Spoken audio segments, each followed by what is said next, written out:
If you want to save time in your business and avoid repetitive, boring tasks, but you're not a developer and you don't want to mess around, then this video is for you. In this video, I'll show you how to create a free n8n account, build your first automation using Gmail and Google Sheets, and how to run it manually or on a schedule. No coding, no AI, connecting tools that you already use. Let's get started.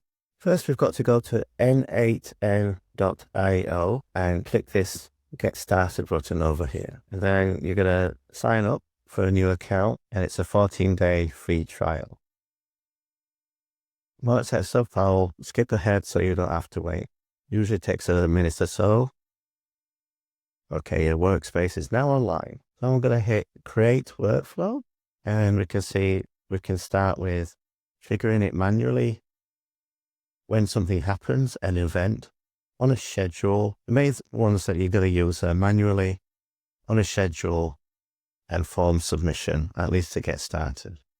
So let's start manually and then find the first application we want to do something with. We're going to use Gmail. What we want to do is we want to get many messages. And the first thing, we need to set up a credential.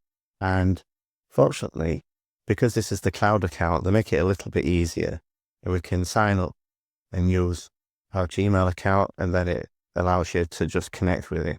On my service, which is self-hosted, it's free, apart from the hosting costs, but it's not as easy to set up these email credentials.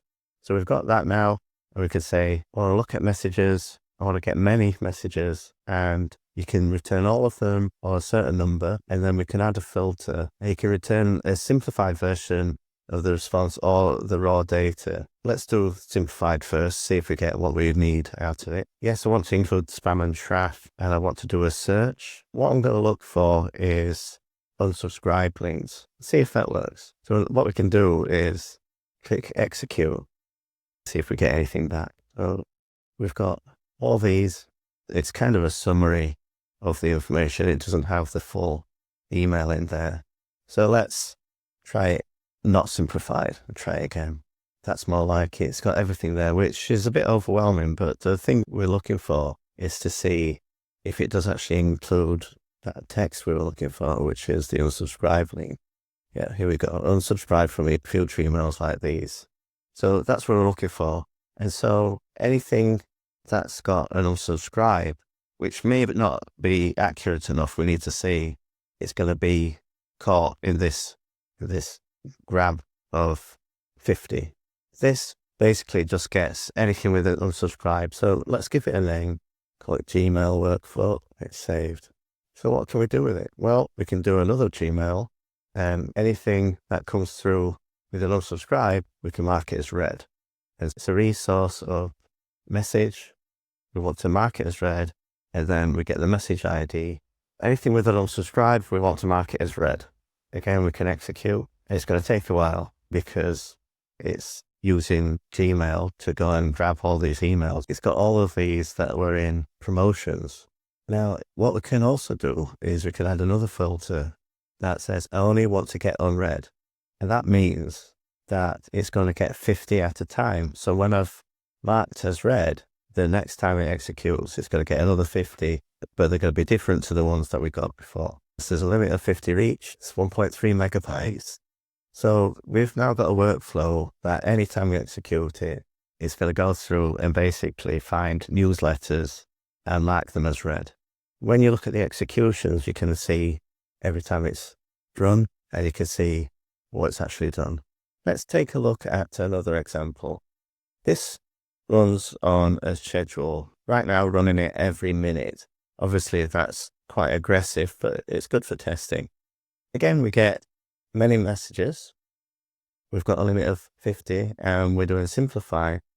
We're looking for anytime guest post or link exchange or link placement is mentioned. We're looking for people wanting to swap links, buy links, or do guest posts. And I'm only checking the inbox. And when they do come through, I want to put them in the spam folder. So again, we're taking the message ID that appears here. It's a little bit easier if you use the table. we just drag it in to this box here, and then we remove it from the inbox. Now, you could delete these messages, but there's going to be some innocent emails caught in this. As you can see, this one isn't a link exchange. I don't know why it's been caught in it, but it has.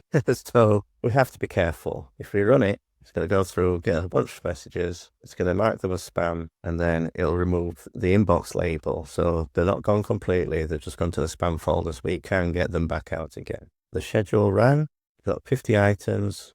It added the spam label, and now it's removing them from the inbox. Successful. The final thing I want to show you is how you don't have to just leave it managing your inbox. You can actually get information out, sent to you, launch another application, all kinds of things. Just for simplicity's sake, let's have a look at Google Sheets. What we'll do is we'll append a row in Sheet, and we'll create a Google Sheet, and we call it Potential Spammers.